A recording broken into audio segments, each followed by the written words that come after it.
हमारे यहाँ इतना बढ़िया शहद है, एकदम मक्खन के जैसा।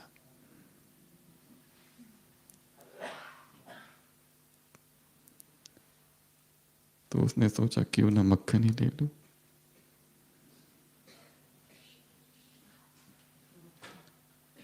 वो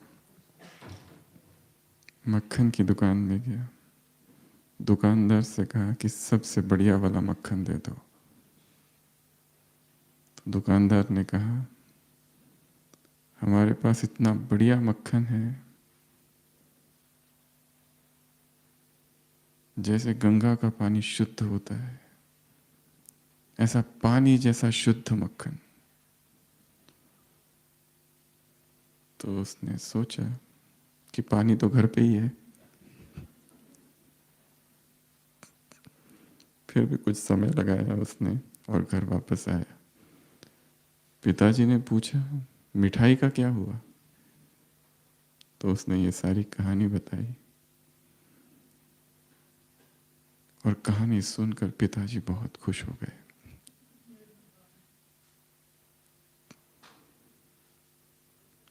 परंतु पिताजी के मन में एक शंका थी। कहा कि तुमने बहुत देर लगा दी और तुम बहुत घूम कर आए, इसमें चप्पल तो बहुत घिस गई होगी ना? उसने कहा नहीं पिताजी, जो मेहमान आए थे ना,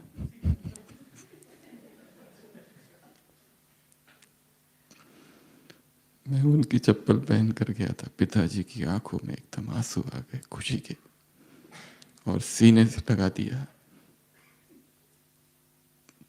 तो पिता खुश कब होता है? जब बेटा एक्यूरेट फॉलो करता है। पिता खुश कब होता है? जब बेटा उससे भी आगे निकल जाता है। तो ये पिता भी बहुत खुश हो गए।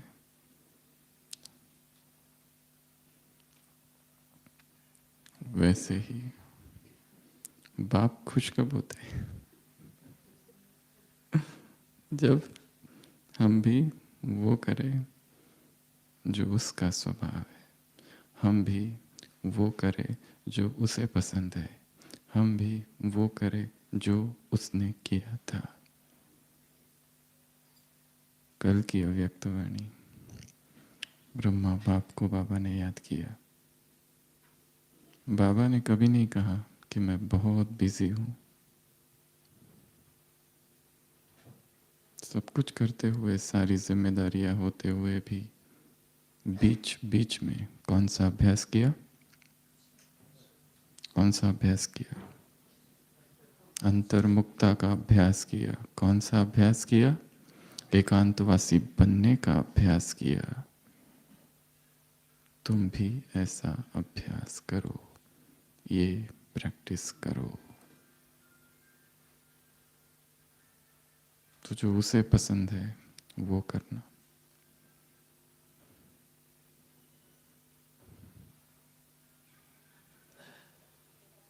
वो चाहता है कि हम संपूर्ण बन जाए। आज तारीख है 15 मार्च। किसका दिन है आज? किसका दिन है? निर्मल शांता दादी का। हम पढ़ रहे थे आज। दादी अपने अनुभव में सुनाती है कि जब लौकिक में बाबा की बेटी थी, कंघी करती थी, तो बाबा आते थे, कंघी फेंक देते थे, कहते थे तुम्हारी आया कहाँ है? 2 आया रखी थी, एक अंग्रेजी एक मारवाड़ी। और फिर जब ज्ञान में आए और जूता खराब हो गया या टूट गया, तो दादी ने कहा इसको सिलवाने मोची के पास लेके जाना है। बाबा ने कहा तुमको मोची इतनी भी अकल नहीं है?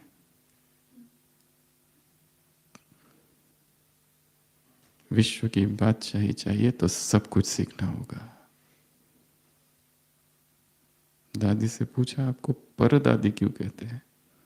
दादी कहती मैं परे रहती हूं ना, संसार से, यहाँ की बातों से। इसीलिए तो जो उसे पसंद है वो करना, जो वो चाहता है वो करना। वो चाहता क्या है पहले तो ये समझना है। 4 प्रकार की मत होती है। एक गुरु मत, दूसरी शास्त्र मत, तीसरी मन मत और चौथी श्रीमत।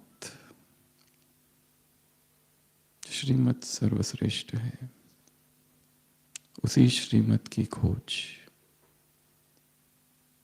योर वे माय वे नहीं, द वे। मार्ग क्या है हर चीज को ठीक से समझने का। कल की अव्यक्त वाणी, 4 प्रकार के बच्चे कौन से? एक जानने वाले, एक प्रयोग करने वाले, तीसरे अनुभव करने वाले, चौथे वर्णन करने वाले। तुम कौन हो? एक है जिन्होंने जाना है, पढ़ने वाले लिखने वाले नहीं, जानने वाले, ऊंची अवस्था है। एक है वर्णन कर रहे हैं, कलात्मक ढंग से वर्णन कर रहे, अच्छी रीति से वर्णन कर रहे। एक है प्रयोग करने वाले और एक है अनुभव। तो आज हम इसी मुरली में बाबा ने क्या क्या कहा उसकी चर्चा करेंगे। पहले आप बताएंगे क्या था कल की व्यक्त वाणी में, संडे की क्या था? साइलेंस। और क्या था? एकांतवासी और अंतर्मुक्ता और अहिंसक सेना और कंट्रास्ट, साइंस और साइलेंस का कंट्रास्ट। और क्या था? टॉपिक बताओ, मुरली में टॉपिक्स क्या थे? शुभ चिंतक, शुभ चिंतन और शुभ चिंतक और शुभ चिंतन, ये शब्द थे क्या मुरली में या पिछले संडे की मुरली में थे? शुद्ध संकल्प, शुभ भावना और नयनों की भाषा। और टॉपिक्स बताओ, केवल पॉइंट्स नहीं। और क्या था? 1 घंटे का सार 5 मिनट में। उपराम अवस्था, ट्रैफिक कंट्रोल करना जरूरी है। नीति है, नियम है, रीति है, नीति भी है। और शांति की शक्ति की प्रैक्टिस, अभ्यास, एक्सपेरिमेंट, एक्सपीरियंस। वाणी की शक्ति बनाम शांति की शक्ति। टॉपिक्स, केवल टॉपिक्स, पॉइंट्स नहीं। अव्यक्त स्टेज, टॉपिक्स बताओ केवल। क्या टॉपिक्स हो सकते हैं? टॉपिक 1 लाइन, 2 लाइन, 3 लाइन, 2 शब्द, 3 शब्द, 4 शब्द, बस। वाक्य नहीं, वाक्य नहीं बताओ, टॉपिक्स बताओ। दिल, दिल तक पहुंचने का मार्ग, शांति की शक्ति। शांति का तीर, अनुभव का तीर दिल तक, वाणी का तीर दिमाग तक। और शांति की शक्ति का महत्व। और लाइट हाउस की रोशनी। और जो हो गया वो नहीं, नए टॉपिक्स। बीज रूप अवस्था, लाइट हाउस की अवस्था, फरिश्ता स्थिति। और टॉपिक्स बताने हैं, पॉइंट्स नहीं। साइलेंस की शक्ति से स्थूल कार्य। और मस्तक में प्रोजेक्टर, प्रोजेक्टर, वीडियो और पिक्चर, ये 3 साधन हैं। और पावरफुल ब्रेक, तुम्हारा ब्रेक पावरफुल हो, मन कंट्रोल में हो, बुद्धि संस्कार अधिकार में हो, वरदान। और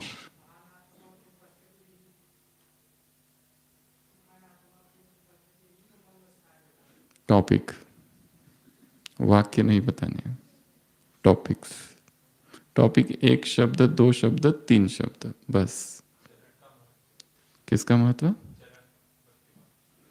चरण का महत्व। हम्म। हम्म? अच्छा अच्छा।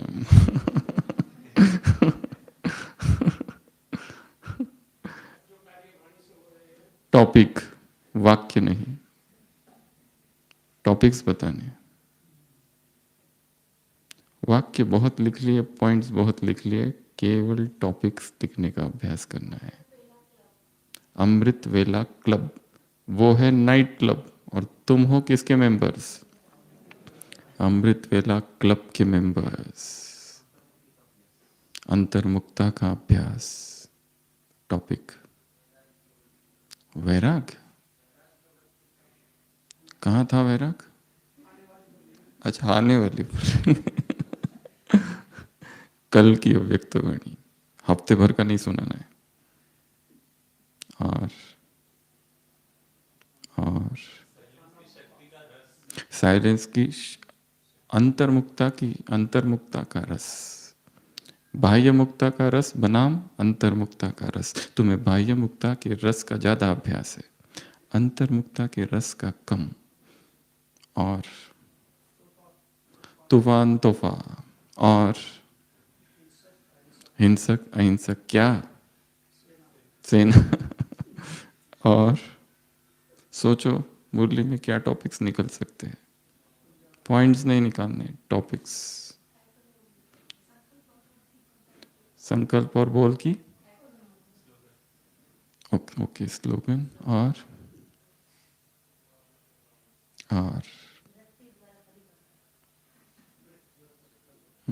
वृत्ति द्वारा परिवर्तन। और तो सर्वशक्तिवान बाप किसको देख रहे हैं? शक्ति सेना को देख रहे। ये शक्ति सेना कैसी है? रूहानी है। ये शक्ति सेना कैसी है? अहिंसक है ये शक्ति सेना। और इस शक्ति सेना के पास एक शस्त्र है। कौन सा? तो इस मुरली से हम ऐसे 10 शस्त्र निकालेंगे जिसकी चर्चा पूरे मुरली में थी। और सबसे पहला शस्त्र है कौन सा? शांति। बाबा जब शांति कहते हैं तो उसका अर्थ इंग्लिश में पीस नहीं है, साइलेंस है या योग है। मौन को भी शांति से नहीं जोड़ा बाबा ने। शांति की शक्ति अर्थात साइलेंस पावर। सारी अव्यक्त वाणियों में शांति की शक्ति बना अर्थात साइलेंस पावर कहा है। मौन की शक्ति नहीं कहा, ना ही यहाँ योग की शक्ति कहा। साइलेंस और शांति, ये 2 शब्दों का प्रयोग है। तो सबसे पहला शस्त्र, और शस्त्र जितना शक्तिशाली होता है उसे क्या होना चाहिए? सूक्ष्म होना चाहिए। जो जितना सूक्ष्म होगा वो उतना अधिक शक्तिशाली होगा।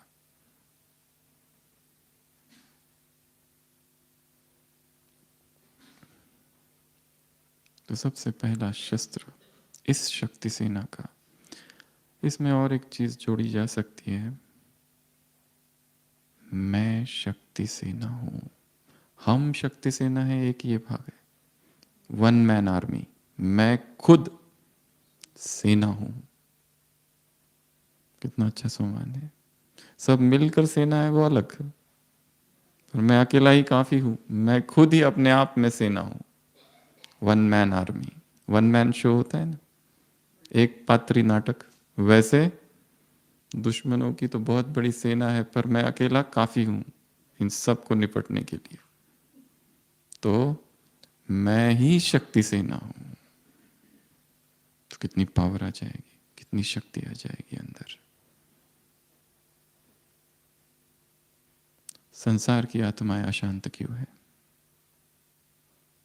10 कारण बताओ। पहला अज्ञान, दूसरा इच्छाएं, तीसरा विकार, मनोविकार, मनोविकार में सब आ गए।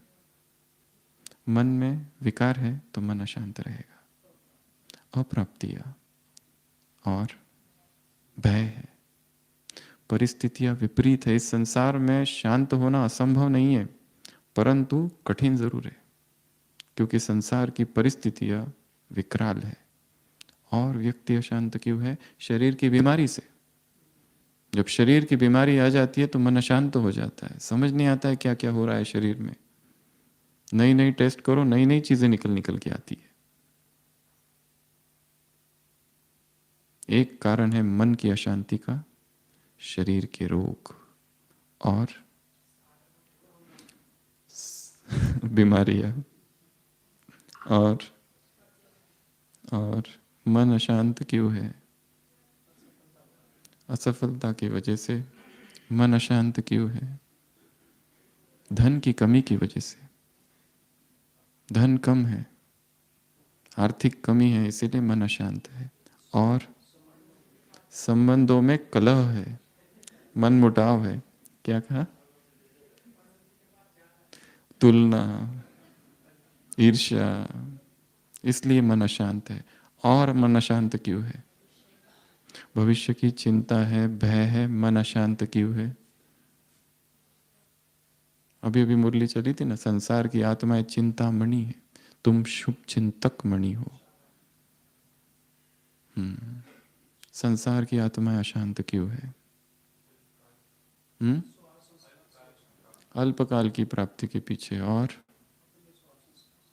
अपने ही स्वभाव संस्कार से अशांत है। खुद के संस्कार ही ऐसे बना बैठे हैं कि उसी से दुखी हो रहे। कोई दूसरा दुखी नहीं कर रहा है हमें, हम खुद ही दुख के कारण हैं, स्वयं के। और एक कारण है दुख का,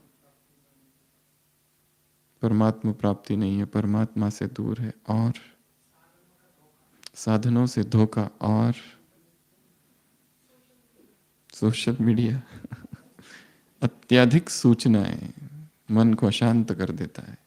और अपेक्षाएं, एक्सपेक्टेशंस, जब तक मन ये सोचता है कि मुझे दूसरे से कुछ मिल सकता है, तब तक वो अशांत है। जब तक ये अनुभव नहीं होता कि इस संसार की किसी भी वस्तु से, किसी भी व्यक्ति से मुझे कुछ भी मिल नहीं सकता, क्योंकि सुख उनमें है ही नहीं, ना ही वो मेरे शाश्वत आधार है।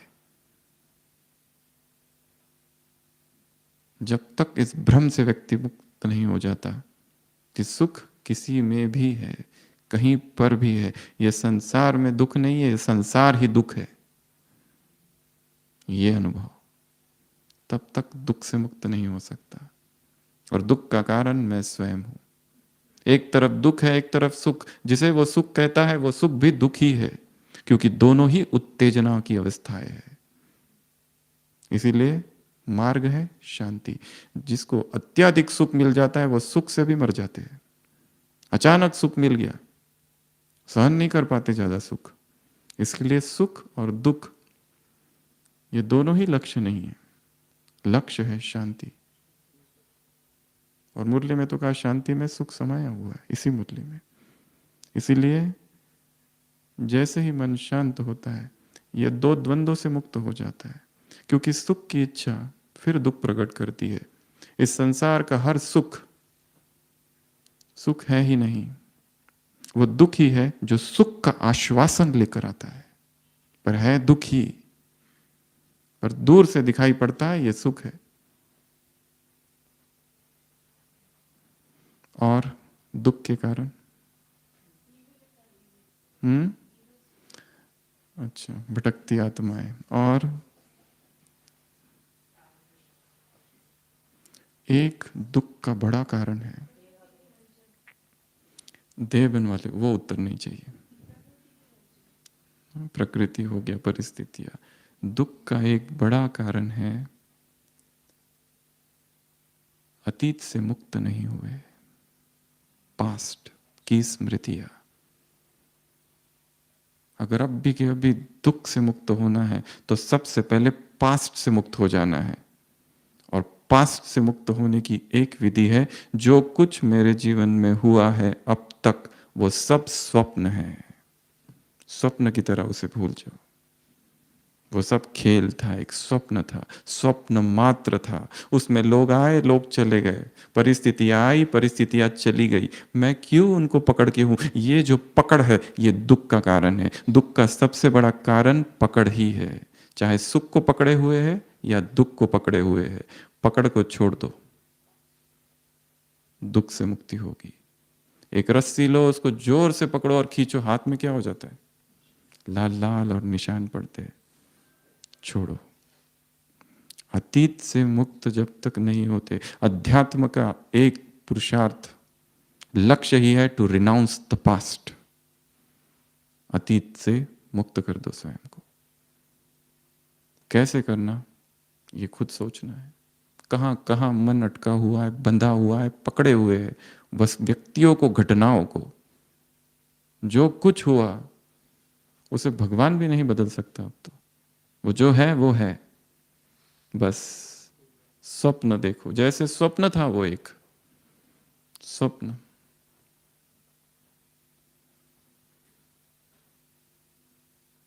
और जैसे ही ये पता चल जाता है ये स्वप्न है, मुक्ति हो जाती है। जैसे कोई व्यक्ति सो रहा है और सोते समय देखता है कि मैं मुंबई पहुंच गया। मैं कहा हूं? मुंबई में पहुंच गया हूं। उठने के बाद ये पुरुषार्थ है कि मुंबई से वापस कैसे आऊं? मुंबई के, अरे मैं चला गया, उधर तो लॉकडाउन है, वापस कैसे आऊं? कैसे वापस आऊं? चिंता होती है उसे? नहीं। क्यों? क्योंकि वो क्या अनुभव करता है? वो स्वप्न था। और स्वप्न मिथ्या है, स्वप्न झूठ है। वो मैं स्वप्न में गया था उधर, वो स्वप्न का दुख था। सीधा यहां आ जाओ, होश। और इसी को बार बार अभ्यास करते रहना। तो एक अच्छी विधि है अतीत से मुक्ति की, कि अतीत में, पास्ट में जो कुछ भी हुआ वो सब स्वप्न मात्र था, भूल जाओ। तो ये अशांति के कारण हम सब कौन है? शांति देवा। हम सब कौन है? शांति देव। हम सब कौन है? शांति के अवतार। हम कौन सब कौन है? शांति के संदेश वाहक, शांति अवतार, शांति के फरिश्ते, शांति के मसीहा और शांत स्वरूप, शांति दूत, शांति स्तंभ। और कौन है हम? शांति के सारे स्वमान। और शांति प्राप्त होने के 3 मार्ग। पहला, अपने स्वरूप में स्थित हो जाना, मैं शांत स्वरूप हूं। दूसरा, मेरा पिता शांति का सागर। और तीसरा, मेरा घर शांति धाम।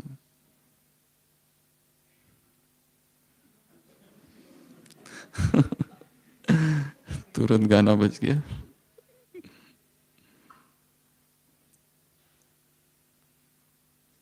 समान में स्थित हो जाना, बीच बीच में, दिन में। मैं शांत स्वरूप हूँ, मैं शांति का अवतार हूँ, शांति का फरिश्ता हूँ, शांति दूत हूँ, शांति का संदेश वाहक हूँ, शांति के सागर की संतान हूँ, मास्टर शांति का सागर हूँ, शांत हूँ। आत्मा को हटा दो। कौन हूँ? शांत हूँ, बस शांताराम। मुझसे शांति की किरणें फैल रही है। शांति का पुंज हूं, शांति का स्तंभ हूं, शांति का मॉडल हूं। पीस मॉडल हो तुम, मुरलियों में आता है। निर्मल शांता दादी बताती है, हम कराची से भारत आ रहे थे, स्टीमर में बैठे, सब कुछ सामान लादा गया। बाबा ने कहा, ये सोचो कि हम शिव बाबा की सेवा पर जा रहे हैं। बस यही संकल्प पकड़ के रखो, हम शिव बाबा की सेवा पर जा रहे हैं, हम शिव बाबा की सेवा। तो नाव हिलेगी, डरोगे नहीं। छोटे छोटे हैं ना सभी। हम सेवा पर जा रहे हैं, हम सेवा पर जा रहे हैं, हम सेवा पर जा रहे हैं, यही सोचते सोचते जाओ, डरोगे नहीं। तो हम शांति दूत है। संसार अशांत है, हमें संसार में शांति स्थापित करनी है। और जिन कारणों से संसार अशांत है, जो अभी हमने गिनाए, वो सब कारण हम में नहीं होने चाहिए। तो हम संसार को कैसे शांत करेंगे? हम ही अपने अतीत में डूबे हुए हैं, फंसे हुए हैं, दुखी है, चाहे मोह के कारण या किसी और कारण। आज सुबह की अव्यक्त साकार मुरली, मन से किसी के भी दिल को ना दुखाओ, किसी के नाम रूप में ना फंसो। अतीत के किसी व्यक्ति के नाम रूप में फंसे हैं, खींचते रहेगा वो व्यक्ति, मन अशांत रहेगा।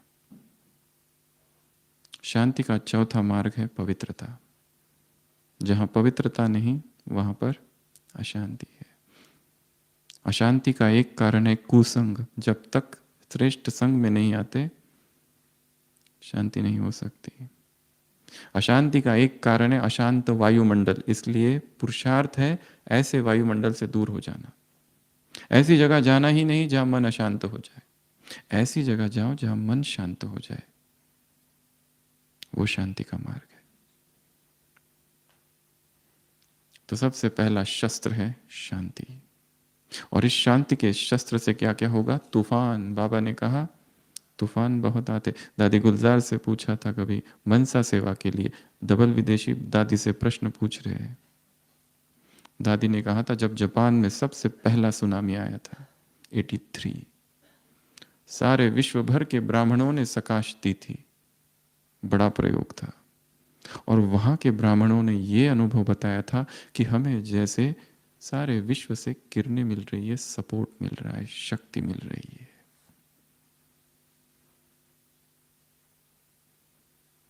हम फैलाए, किरणें न फैले, ये हो नहीं सकता। इसके लिए किरणें फैलाते रहना है, फैलाते रहना है। ये सबसे बड़ा शस्त्र है।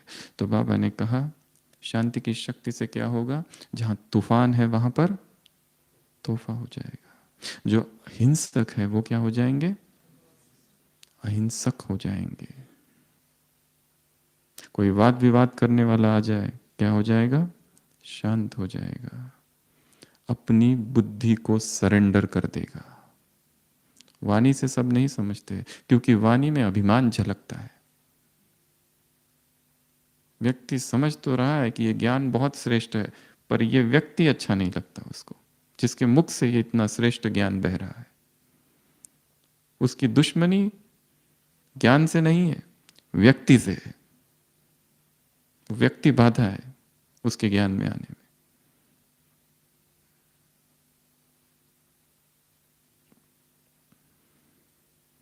शांति की शक्ति से दो काम करो। एक, आत्माओं को शांत करो और प्रकृति को शांत करो। दादी गुलजार से कभी किसी ने पूछा, डबल फॉरेनर्स पूछ रहे, दादी पहले सकाश किसको देनी है, आत्मा को या प्रकृति को? दादी ने कहा पहली सकाश आत्माओं को देनी है। कई लोग अमृत वेला सकाश पहले तत्वों को देना चालू करते हैं। पहले आत्माओं को देना है, फिर तत्वों को देना है। पहुंच गए ऊपर और चालू हवा पानी। पहले आत्माएं ज्यादा अशांत है, प्रायोरिटी। आत्माएं ज्यादा दुखी है, उन्हें ज्यादा आवश्यकता है। तो सबसे पहला शस्त्र है शांति। दूसरा शस्त्र संकल्प शक्ति। शक्ति सेना के 10 शस्त्र हम गिनेंगे। दूसरा संकल्प शक्ति। तुम अपनी संकल्प से, अपने श्रेष्ठ संकल्प से दूसरों के व्यर्थ संकल्प को समाप्त करो। तो संकल्प शक्ति के छोटे छोटे प्रयोग करने हैं। सारे दिन भर छोटे छोटे प्रयोग अपने ऊपर करना है। संकल्प लेना, कोई व्रत ले लेना, कोई तप का व्रत ले लेना, 4 घंटा ये करना है। 1 घंटा बैठना है। जब तक 1 घंटा नहीं हो जाता उठूंगा ही नहीं। योग से संकल्प कर लिया है। छोटे छोटे प्रयोग, सफल होकर ही उठना है। बैठ जाओ, संकल्प हिलना ही नहीं है। Statue 1 hour. देखो मन कैसा कुछ कुछ होने लगता है। यहाँ हाथ लगाऊं, वहां हाथ लगाऊं, बाल ठीक करूं, शॉल ठीक करूं, इसको देखो उसको देखो। संकल्प संकल्प एक बिंदु को देखना है बस, कहीं पर भी नहीं देखेंगे।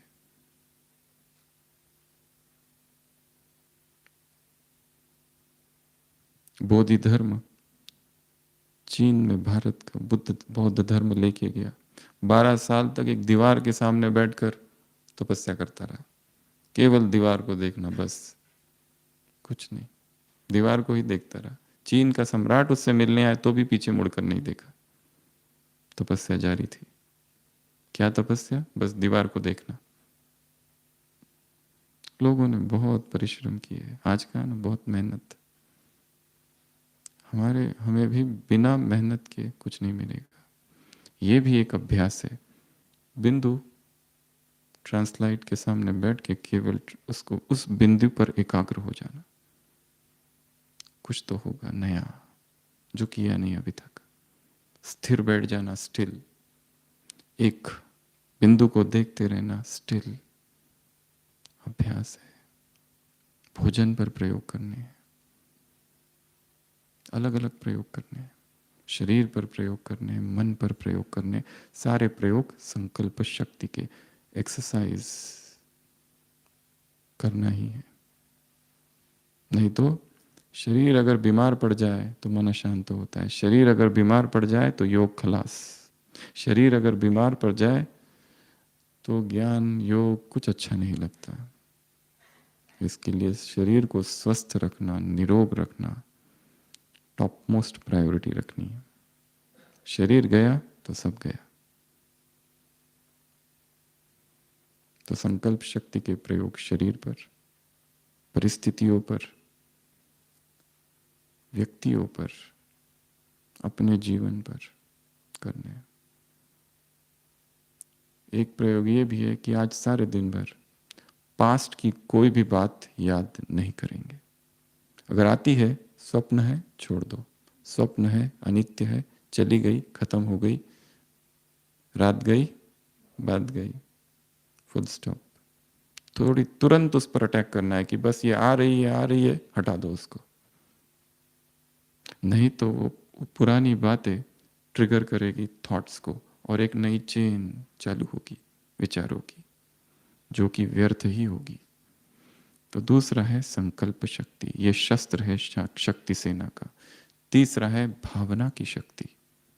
बाबा ने क्या कहा? शुभ भावना पर काम करो। जैसे दीपक दीपक को जलाता है, वैसे तुम्हारी भावना आत्माओं की भावनाओं को प्रज्वलित करेगी। शुभ भावना, स्नेह और सहयोग उनमें जगाएगा। इसके भी प्रयोग करके देखने हैं उन पर जो हमारे थोड़े विरोध में है। टकराव होते रहता है, संघर्ष होते रहता है, कलह होते रहता है, ईर्ष्या है जिनसे, सूक्ष्म नफरत है, द्वंद है, अच्छे नहीं लगते, आगे आगे करते हैं, दिखावा करने वाले, उनके प्रति सम्मान कम है, पूरा निगेटिविटी से भरा है मन उनके प्रति। सूक्ष्म हम स्वीकार करने को तैयार नहीं है, पर मन में आत्माओं के प्रति ढेर सारी निगेटिविटी है। क्यों है? काम ही ऐसे ऐसे किए है हमारे साथ। शुभ संकल्प, शुभ भावना, अपनी भावनाओं को ऊंचा ऊंचा उठाना, क्योंकि भावनाएं मलिन हो जाती है तुरंत। एक ही दिन में कितने लोग मिले? अगर 50 लोग मिले, उनमें से 25 नए थे, 25 पुराने थे। जो पुराने थे उनके प्रति पहले से ही कुछ कुछ पूर्वाग्रह है, कुछ कुछ बातें हैं जो उन्होंने शब्द कहे थे 10 साल पहले, तुरंत उनको देखकर याद आ जाते हैं। इसलिए भावनाओं को ऊपर उठाना ये बड़ा सूक्ष्म काम है, इतना आसान नहीं है। एक एक आत्मा को देखना है अमृत वेला, कि जिसके प्रति मन में कटु भावना है। अगर हम देखें तो उसने ऐसा कुछ भी नहीं किया है, वो हमारी निर्मिति है, प्रक्षेपण है मन का, प्रोजेक्शन। अगर वो भी करता जो हम चाहते हैं तो भी शायद भावनाएं वैसी ही होती, निगेटिव। क्योंकि हमारे दुख का कारण कोई दूसरा कैसे हो सकता है? तो तीसरा प्रयोग, तीसरा शस्त्र क्या है? भावना। ऊंची भावनाएं, श्रेष्ठ भावनाएं, महान भावनाएं। चौथा, नैनों की भाषा अर्थात दृष्टि, दृष्टि पर प्रयोग करने। खाते समय भोजन को दृष्टि देकर, पीते समय पानी को दृष्टि देकर, किसी भी वस्तु को हाथ लगाते समय क्या संकल्प करेंगे? मेरे हाथों से ऊर्जा जा रही है। एक हीलिंग टेक्निक है जिसको कहते हैं pranic healing, no touch healing, जिसमें व्यक्ति दूसरे व्यक्ति को टच नहीं करता है, बिना टच किए ही हीलिंग करता है। बहुत सारे कोर्सेज सेंटर्स इसके अवेलेबल है। इसको कहते हैं प्राणिक हीलिंग। बिना टच किए कैसे किसी को ठीक किया जाए, कैसे किसी की बीमारी ठीक की जाए, कोई भी कर सकता है। ये कोर्स सब जगह अवेलेबल है। उसमें क्या सिखाते हैं? प्रकृति से ऊर्जा लेते हैं हाथों में, फिर हाथ सामने लाते हैं, ऐसे ऐसे करते हैं, ऊर्जा प्रकट होती है, खुद ही महसूस होता है, ऐसे ऐसे ऐसे। और जहाँ पर दर्द है सामने वाले व्यक्ति को, उसको वो ऊर्जा दी जाती है और वो अनुभव भी करता है कि मैं ठीक हो रहा हूँ। प्राणिक हीलिंग कहते हैं इसको। प्राण ऊर्जा है प्रकृति में, बहुत उपचारक शक्ति है प्रकृति में। तो ये हाथों, वो सारा खेल हाथों का है। प्राणिक हीलिंग के लिए कहते हैं एक ही चीज चाहिए, हाथ। क्राइटेरियन क्या है? अगर आपको किसी को ठीक करना है तो हाथ चाहिए, क्योंकि ये काम हाथों से होता है। तो हाथों में ऊर्जा है, हाथों से ऊर्जा प्रवाहित होती है। 3 प्रकार की दीक्षा होती है शास्त्रों में। एक मंत्र दीक्षा कान में, एक नयन दीक्षा आंखों से। गुरु बैठता है शिष्य सामने, आंखों से उसको ऐसी दृष्टि देते हैं कि सारी शक्तियां शिष्य के अंदर। तीसरा स्पर्श दीक्षा, किसी को स्पर्श करके सीधा वो व्यक्ति समाधि में। ऐसी 3 प्रकार की दीक्षा है। तो हाथों में ऊर्जा है बहुत। सोचना है मेरे हाथों में बहुत ज्यादा प्यूरिटी की ऊर्जा है, प्यूरिटी की पावर है। वस्तु कहां पर भी मैं हाथ लगा रहा हूं, सब कुछ पवित्र हो रहा है। और एक प्रयोग, जहां मैं जा रहा हूं वो स्थान पवित्र हो रहा है, वो वायुमंडल पवित्र हो रहा है। ये बड़ा अच्छा प्रयोग है। तो चौथा, पांचवा दृष्टि। अपनी दृष्टि को क्या करना है? प्योर बनाना है। जहां दृष्टि पड़ेगी, बाबा से दृष्टि लो, विश्व को दृष्टि दो। एक बार हमें याद है, दादी जान की बीमार थे बहुत, और फिर बाबा आ रहे थे मिलने, जा शाम का समय था। फिर उठे बेड से, बड़ी मुश्किल से तैयार हो गए, और आईना था, आईना के सामने जाके रुक गए और देखने लगे खुद को। कोई था, उन्होंने पूछा क्या कर रहे हो दादी? दादी कहती मैं अपने आप से दृष्टि ले रही हूँ। क्या कर रही हूँ? मैं दृष्टि ले रही हूँ। किससे दृष्टि ले रही है? खुद ही से। ये भी कितना अच्छा प्रयोग है। हमने तो कभी सुना ही नहीं ऐसा। हम पीछे खड़े थे, हम देखते रह गए। Mirror meditation. खुद से ही दृष्टि लेना, अपने प्रति श्रेष्ठ भावनाएं रखना कि मैं बहुत पवित्र आत्मा हूं, मैं साधारण नहीं हूं। भगत मेरी दृष्टि से क्या क्या कर देते हैं, और मैं क्यों नहीं कर सकता? फिर अगर मेरी दृष्टि इतनी पावरफुल है कि भक्तों के काज पूरे होते हैं, तो मेरे अपने भी तो होने चाहिए, अपनी ही दृष्टि से होने चाहिए कि नहीं? यह भी अच्छा प्रयोग है। आईने के सामने बैठ जाओ और भ्रुकुटी के बीच में देखते रहो, ये मैं हूं। और पूछो तुम कौन हो, और खुद ही उत्तर दो, मैं हूं। कहां से हो? यहां का नहीं हूं, ऊपर से हूं। घर कहाँ है तुम्हारा? एक व्यक्ति जा रहा है, पीछे से एक साधु, भीड़ भाड़ है। वो साधु उस व्यक्ति से पूछते कहाँ जा रहे हो, किसके घर जा रहे हो? वो व्यक्ति पीछे मुड़ के कहता है एक ही तो घर है, भगवान का घर, और कहाँ जाऊं? घर तो एक ही है, और कहाँ जाऊं? और कहीं शांति नहीं है, घर एक ही है। कितने हो गए? 4। अगला एकांत। एकांत शस्त्र है। एकांत की क्या परिभाषा दी मुरली में? किसी भी एक शक्तिशाली संकल्प में मन बुद्धि को स्थिर कर देना, एकाग्र कर देना, अर्थात एकांतवासी बनना। परंतु अभ्यास पहले स्थूल एकांत से करना है। स्थूल एकांत भी आवश्यकता है, नहीं तो उसके बाद सूक्ष्म एकांत आएगा। स्थूल अर्थात छत, प्रकृति का सानिध्य, जहां पर व्यक्ति कम हो, वो एकांत। मम्मा किसी भी जगह पर जाते थे, नए सेंटर पर, सबसे पहला प्रश्न होता था छत कहाँ पर है। जो योगी होते हैं उन्हें एकांत बहुत प्रिय होता है, एकांत में बैठना।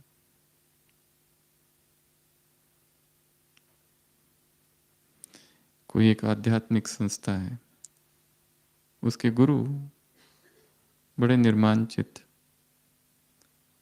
उनसे पूछा गया कि आप करते क्या हो, इतना बड़ा आपका आश्रम है। वो कहते कुछ नहीं करता हूँ, सुबह भाषण देता हूँ, प्रवचन, सारे दिन भर कमरे में बैठा रहता। मुझे तो ये भी नहीं पता कि यहाँ कितने कमरे हैं, कितने कितने लोग आते हैं और कितने लोग जाते हैं। मैं कुछ करता ही नहीं, मैं खाली बैठता हूँ एकांत में, चुपचाप। किताबें पढ़ते रहते हो? कहता है कुछ नहीं करता हूँ, ना किताबें पढ़ता हूँ ना कुछ करता हूँ, शांत बैठा रहता हूँ चुपचाप, साक्षी स्थिति में। ये ऊंची अवस्था है। तो एकांत को खोजना है अपनी व्यस्त दिनचर्या में। बाबा ने क्या कहा? इंटरमिटेंट सॉलिट्यूड, बीच बीच में एकांत का समय निकालो। ऐसा लंबा चौड़ा एकांत नहीं मिलेगा, 10 दिन वाला, 3 दिन वाला, 1 दिन वाला। जब लॉकडाउन था तो मधुबन में और पूरे माउंट आबू में कैसा एकांत था, सन्नाटा छाया हुआ था, जैसे कोई कुछ दिखता ही नहीं था कहीं। सारे टूरिस्ट, कोई नहीं। मधुबन जैसे पवित्र हो गया था पूरा मधुबन, अर्थात माउंट आबू पूरा के पूरा, कोई टूरिस्ट ही नहीं, सन्नाटा, चुपचाप, कोई आवाज ही नहीं मनुष्यों की। तो एकांत। अगला अंतर्मुक्ता। अंतर्मुक्ता अर्थात अंदर जाना, अपने जीवन को देखना। ये भी एक अभ्यास है। एकांत में बैठ जाओ आंखें बंद करके और अपने सारे जीवन को बार बार देखो, कहाँ क्या हुआ। अपने सारे जीवन को, बचपन से अब तक, ज्ञान में आए तब से अब तक, संपूर्ण समर्पित जीवन को, सारी सेवाओं को, अब तक आए हुए सारे विघ्नों को, अब तक के सारे संबंधों को, अब तक के ब्रह्मचर्य को, अब तक के अमृत वेला को, क्या क्या हुआ, बार बार खुद को देखते रहना। क्योंकि कई ऐसी जगह है अंदर जहां घाव है, वेल्डिंग की आवश्यकता है, टुकड़े टुकड़े है, हीलिंग करनी है, वहां पर हीलिंग हुई नहीं है। अपने जीवन को अंतर्मुखी होकर देखना, तो ये एक शक्ति है। ये कितनी शक्तियां हो गई? शस्त्र हो गए 6। 2 शस्त्र और है जो उस मुरली में नहीं है। एक है ज्ञान। शक्ति सेना का सबसे बड़ा शस्त्र क्या है? ज्ञान। ज्ञान को बढ़ाते जाना है। दुख का कारण है ज्ञान की कमी, दुख का कारण है अविद्या, दुख का कारण है 10 साल पहले जो दुख आया, अगर वैसा ही दुख आज आए तो उतने दुखी नहीं होंगे। उस समय हुए थे क्योंकि ज्ञान कम था। अभी अनुभव भी बढ़ गया है, अभी वही अगर आ गया तो इतना प्रभाव नहीं होगी। एक दिन अचानक किसी ने ऐसा कुछ कमेंट कर दिया कि दुखी होके घायल गिर पड़े, आज अगर वही व्यक्ति वही करे, कुछ नहीं, क्योंकि उससे बड़े बड़े तीर लग गए। वो तीर तो अभी बहुत ही छोटा पड़ गया है, क्योंकि 10 सालों में, एक चित्र किसी ने भेजा था, 2 हिरन, एक हिरन बच्चा है, तीर लगा, घायल गिर पड़ा। अब वही हिरन बूढ़ा हो गया है, पूरा शरीर में तीर ही तीर है, खड़ा है। मैच्योरिटी। अगला है ब्लॉटिंग पेपर क्या करता है? चूस लेता है।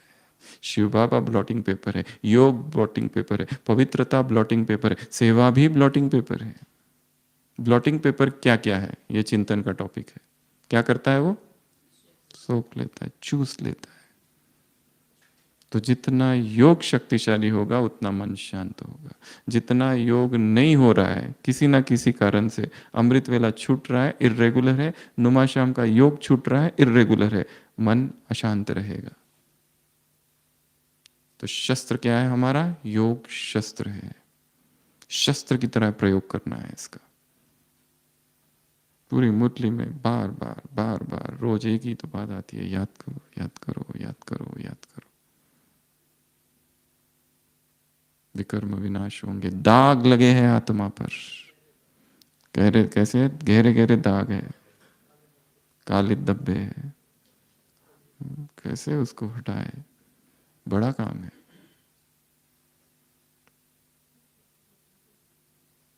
जन्म जन्म का तो क्या पता, इसी जन्म के कितने दाग है। जन्म जन्म पता नहीं। किसको याद है क्या? किसी को कुछ याद नहीं है। ज्यादा से ज्यादा इसी जन्म 4 या 5 साल तक का याद है। उसके पहले क्या था कुछ पता नहीं। ये डरावनी बात है, जन्म जन्म। तो योग, और फिर कुछ दो और स्थूल। एक शस्त्र है वाणी। इसी मुरली में बाबा ने क्या कहा? वाणी भी शस्त्र। इसमें बड़े सफल हो गए हो, सफलता तुमको प्राप्त हो गई है, इसका तुमको बहुत अनुभव है। पर वाणी कम नहीं है, वाणी भी शस्त्र है, वाणी भी पावर है। क्योंकि हमारी वाणी में पावर तभी आएगी जब आत्मा में पावर है। वाणी भी बहुत बड़ा शस्त्र है। किसी की वाणी में कैसी मिठास है, अमृत है, झरना है जैसे अमृत का। और किसी की वाणी तिक्त है, कटु है। जहां जाती है वो वाणी 3-4 को घायल करके ही आती है। आज बाबा ने कहा किसी के भी मन को ना दुखाओ। और जिसने कईयों के मन को दुखाया है, पता नहीं क्या हो सका होगा। करुणा उनके प्रति। तो वाणी भी शस्त्र है। और अंतिम शस्त्र 10वां, स्थूल साधन। प्रोजेक्टर, चित्र, वीडियो, इनकी भी आवश्यकता है। ये भी शक्ति सेना के अस्त्र है। परंतु सारा फोकस इस 10 नंबर पे और 9 नंबर पर नहीं करना है। ये जो बाकी के जो सूक्ष्म है 8, उसको हम भूल गए। तो शक्ति सेना, मैं खुद सेना हूं। और याद करना है मेरे पास ये सारे अस्त्र शस्त्र है। जो योद्धा होता है रात में सोता है, ठीक है, शस्त्र कहाँ रखता है? पास में। जरा सी आवाज आई, पहला हाथ कहाँ जाता है उसका? शस्त्र की तरफ। कौन है वो? सब पहले, बाद में। सबसे पहला हाथ कहाँ जाता है? शस्त्र की तरफ। तो हम भी जब सोए, ठक ठक, ज्ञान का शस्त्र। क्योंकि माया अटैक तो करेगी, कहीं ना कहीं से कलयुग का अंत है। इतने विकार ये वायुमंडल है, हमारे अपना ही जीवन, ये कोई भी दूध का धुला हुआ नहीं है, सब ने गुल खिलाए हैं।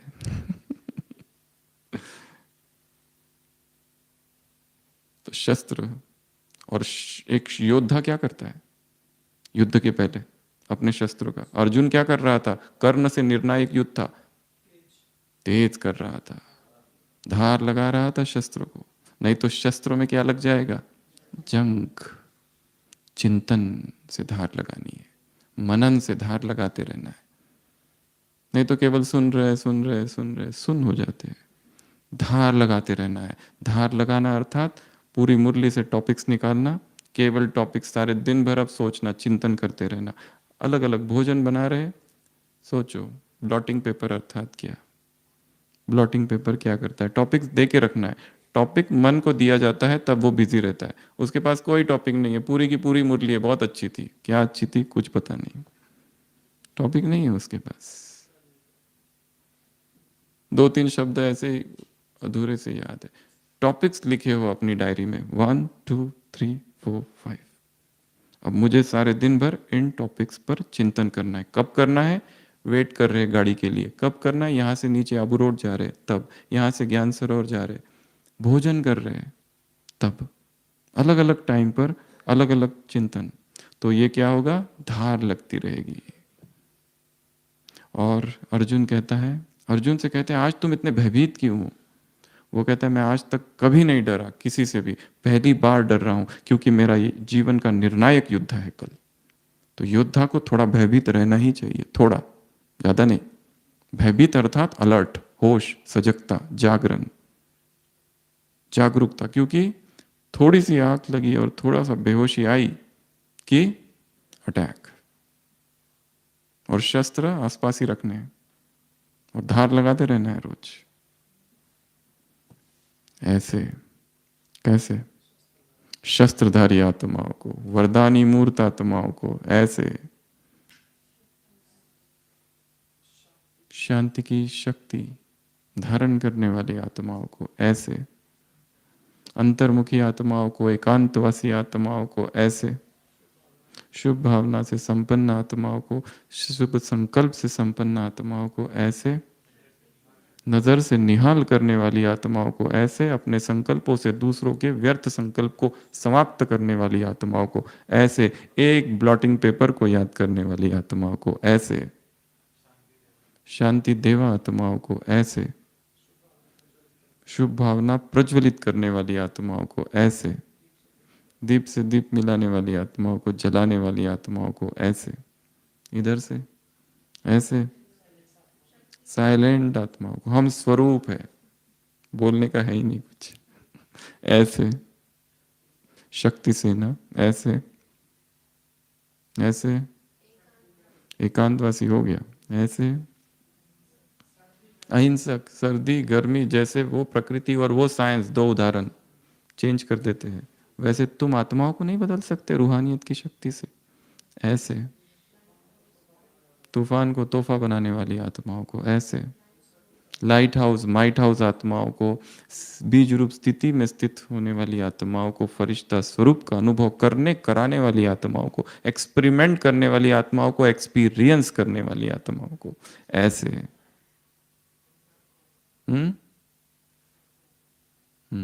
तो ऐसी बहुत बहुत सम्मान वाली आत्माओं को बाप दादा का याद प्यार, गुड नाइट और नमस्ते। हम रूहानी बच्चों की रूहानी बाप दादा को याद प्यार, गुड नाइट और नमस्ते। ओम शांति। अमृत वेला क्लब के मेंबर हैं, ठीक है ना? अमृत वेला मिस न हो। ओम शांति।